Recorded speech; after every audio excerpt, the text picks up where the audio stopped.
자, 우리는 지금 사인 법칙 관련된 이야기하고 있습니다.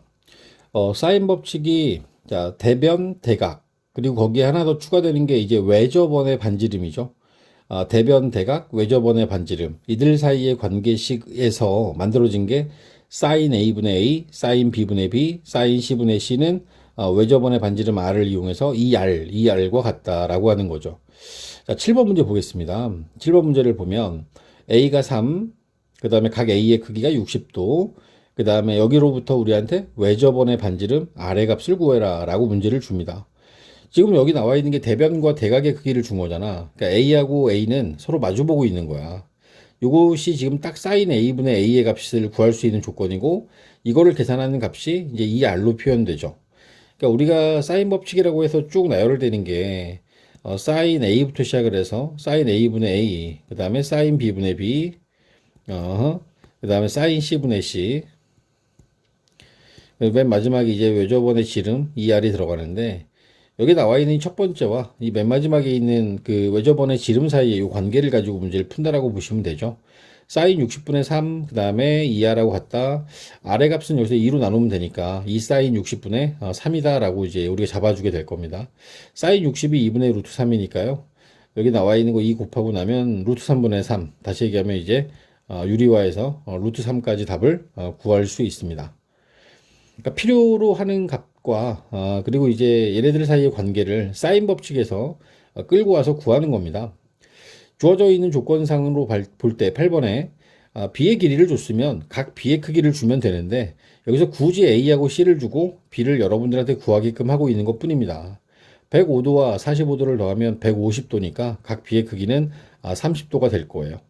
그리고 이제 B의 길이와 각 B의 크기를 연결하면 사인 B 30도 분의 B의 길이 2를 놓고 그 다음에 여기다 우변에 2R을 두겠죠.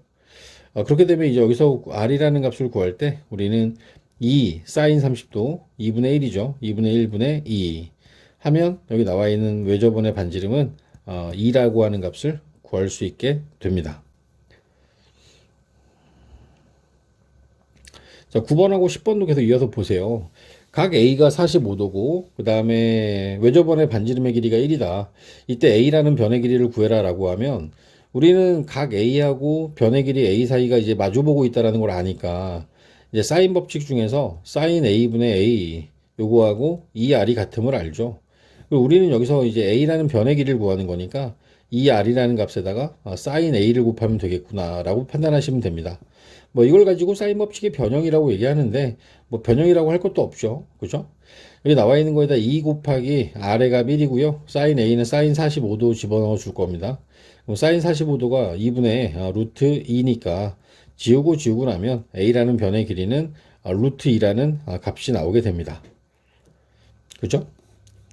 자, 이번에도 마찬가지 C가 주어지고 각 C의 크기를 구하는데, 이걸 사인 법칙에 있는 부분만 가지고 오면 사인 C분의 C는 2R이라고 하는 관계식이 될 거고, 여기서 C라는 각의 크기를 구하려면 사인 C를 구해야 되잖아.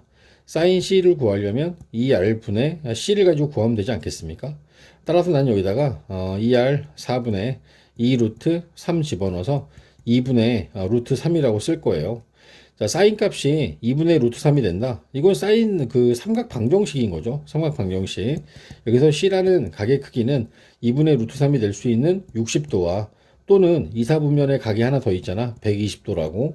얘는 답이 될 수 있는 게 이렇게 두 가지 경우가 있겠는데 60도 또는 120도를 답으로 하시면 됩니다. 11번 문제로 넘어갑시다.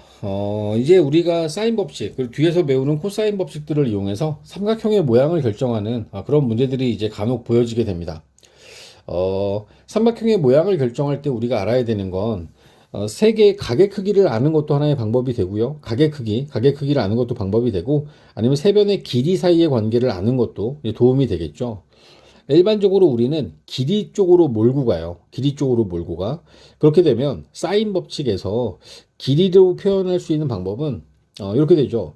A 사인 A에 B 사인 B, C 사인 C에서 여기는 이 사인 A하고 사인 B하고 사인 C를 길이로 표시하는 게 제일 좋습니다.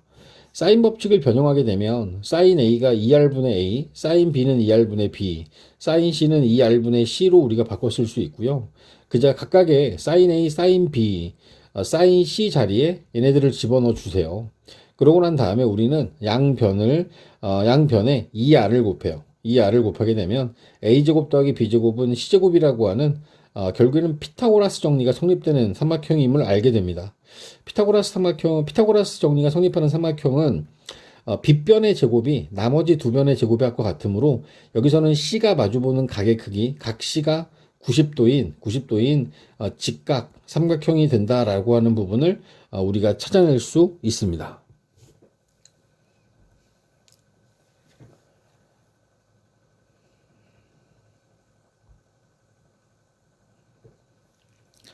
자, 12번도 마찬가지죠. 지금 현재 우리가 공부한 게 사인 법칙밖에 없어서 사인 A라는 자리를 2R분의 A, 그다음 사인 B를 2R분의 B로 집어넣을 거예요. 그러면 사인 A 자리에 2R분의 A를 넣고 그 다음에 사인 B 자리에다가는 2R분의 B를 넣죠. 양변을 2R 곱해서 없애고 나면 A제곱과 B제곱이 같다. 여기서 바로 우리 직관적으로 딱 봐도 A하고 B가 같은 이등변 삼각형이다 라고 하는 걸 판단할 수 있습니다. 이등변 삼각형이 됨을 우리는 판단할 수 있고요. 보다 더 수학적으로 보여주려면 A제곱 마이너스 B제곱이 0이고 A 플러스 B와 A 마이너스 B가 0인데 여기 나와 있는 A하고 B는 삼각형의 변의 길이이므로 따라서 A 더하기 B는 0이 될 수 없지 않습니까? 따라서 A 빼기 B가 0일 거다라고 보면 A하고 B가 같다라고 하는 부분을 밝혀내서 A하고 B가 같은 이등변 삼각형이다 라고 답하시면 됩니다.